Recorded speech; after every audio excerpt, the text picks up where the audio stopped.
What's up? What's up? What's up? You got unique. It is what it is. So I am back for another cash stuffing. So I am going to empty my wallet because I do have to put back some money that I forgot. Because I did already reconcile money that I got to take back to the bank for last week. So I already took that money out. And that money is over here sitting on the side because I'm not going to the bank until the ending of this month, which is the ending of June. So I'm just, oh gosh. So I am running late for an appointment that I need to get to. It's going to get my hair done. That's why I need to do this now. So this is the money that I am going to take back to the bank. So I want to continue reconciling. No, this isn't the money I'm taking to the bank. This is the money I'm taking to the bank. This is the money that I need to pull money out of because I am going to make sure I'm keeping my credit cards correct. So I am paying everything with credit cards down. So I only went and got I got a sub from Jersey Mike's, so I just need to pull out $10. I'm not going to make change. It was $8.25. I'm not going to make change. It's not that big of a deal to me. It's going in the bank. It's fine if it's overage because I like to keep a buffer in my account anyway, which I make sure I keep conscious of my buffer so I don't have to worry. So I am going to just roll over $10 from the week because, like I said, I told you guys before, if you never watch my videos, hi, I am unique. I am going to cash stuff my wallet. I also cash stuff a few sinking funds, but I do not use cash all the time for everything, just certain things. And my weekly budget is broken down from monthly. I get paid once a month and I break it down weekly so it's easier for me. So I like to roll over money in my 1s and 5s savings challenge just so that I have money for when I travel. I like to have tip money and I want to figure out a way to do it.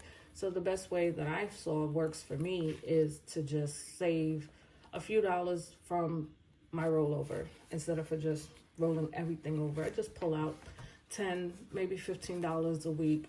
If I have that left over, then I'll just roll it over. But since I have more money left over, I am going to pull some out. So I'm going to add 5, 10, 15, 20. I'm going to add $20 to this and another 20 to my grocery money. So this is eat out money / grocery money. I still have $60 left. I did go grocery shopping already from last week, and I know at some point I might have to go grocery shopping again. So I like to keep a nice little bit of buffer in here so when I do go, if I pick something up that's not on my list, I don't feel so guilty about it and I don't have to necessarily put stuff back. I did that once. I put stuff back because I only had cash, enough to get what I had and I couldn't get a little extra. So I put it back and I was fine with that because that's the whole point of a budget, right? You want to stay on budget. So I have 20, 40, 60, 80, 85, 90, 85, 90, 95, 100, 5, 10, 15, 20, 25, 26, and 27. So I have $127 that I'm putting in my wallet for grocery / eat out. Like I said, I don't really eat out too much because of the diet I am on. And I still can't find my book, but I did try to order another one without necessarily ordering another one. So I'm asking the company to help me get a discounted book because I already paid for my book, but unfortunately I lost it. I literally have no idea where that book is. For the life of me, I cannot remember. So for toiletries / household, I still have $20 left over. I did buy a pot. I bought a pot for my eggs so that I don't have to keep beating up the pot set that I was gifted. I wanted to make sure I just have something just to use because I do make eggs every other day or so. So I was beating up that pot pretty good. So I didn't want to have one ugly pot in a set. So I'm trying to keep it looking decent for as long as I could, and I don't wash my pot every time I use it, so it didn't help. I guess I was burning it. I guess that's what you could say I was doing to the pot. I was burning it, so I didn't want to keep burning my pot. So I have that money left over. So I still have $80 left over for beauty because I have not gotten my pedicure done or my nails. I have not gotten a fill yet, and I'm gonna leave that in here so that I can get my fill and my pedicure done. At some point I will do it. So I am going to add 100, 200. So I'm going to get my hair done today. I'm going to get a wash and blow dry.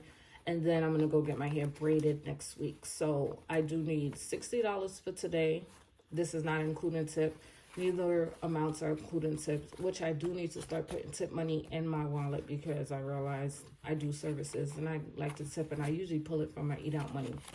It's not that big of a deal to me, but I think I want to put money in specifically for tips. So I have $60 for my hair today, and then I have $140 for my braids next week that I'm going to get done. So it's $200 that I'm putting in here for my hair. And this definitely will be gone by next week when I get back because I'm going to get my hair done. I'm going to get my hair done today, and then I'm going to go get my hair done again next week. All right, and that is that. And now I am going to put the $10 in my 1 and 5 savings challenge. And like I said, I do this just so that I can have travel money when I go and travel. I like to pull money from somewhere without having to think about it. So every time I roll this over, I don't roll it up. Every time I count this up in November, I just put this to the side. So when I travel, I go into my tips and I pull money from that. And I actually had money left over from the year before. So I realized I don't tip often, but I do tip. I tip the housekeeper in the hotel or whatever resort, wherever I'm staying at. Whenever I go away, I do tip the housekeeper. And sometimes, you go out, you want to tip, I do tip when I feel for it. Sometimes when you want to, in the airport, sometimes they carry your bags for you. Sometimes you want to tip them. So I just like to have a few dollars. I don't take too much money. I just take enough that if I want to, and I usually come back home with money still. So clearly I'm not tipping heavy, but I'm going somewhere where the US dollar is very heavy. So if I'm tipping $3, $4, that's a big tip. But to some people, they'll say $10 or $5. I tip what I feel is generous enough to me for whatever the service is. So we are doing and gifting $30 this week. And I like to buff this up so that way by the end of the year, this is not a nice little bit. And I will tell you guys what this money is for because I haven't said yet because it's a surprise for someone. Outings is going to get their typical $10 this week. And that goes in there. And of course, YOLO for my birthday. This is getting nice and healthy. And we're only tipping $20 because, like I said, I'm going to be tipping $20 from now on because it's the half a year mark. And we're going into, summertime. So I just want to tip $20 because we're over $1,000 in here. And this is for specifically my birthday trip.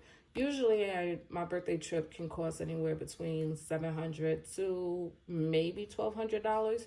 So I know by November when I pull this money out, I'll have well over that. So I'm not worried about it. That's why I started putting $20 a week instead of for the $40.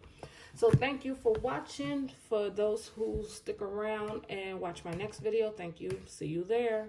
Laters.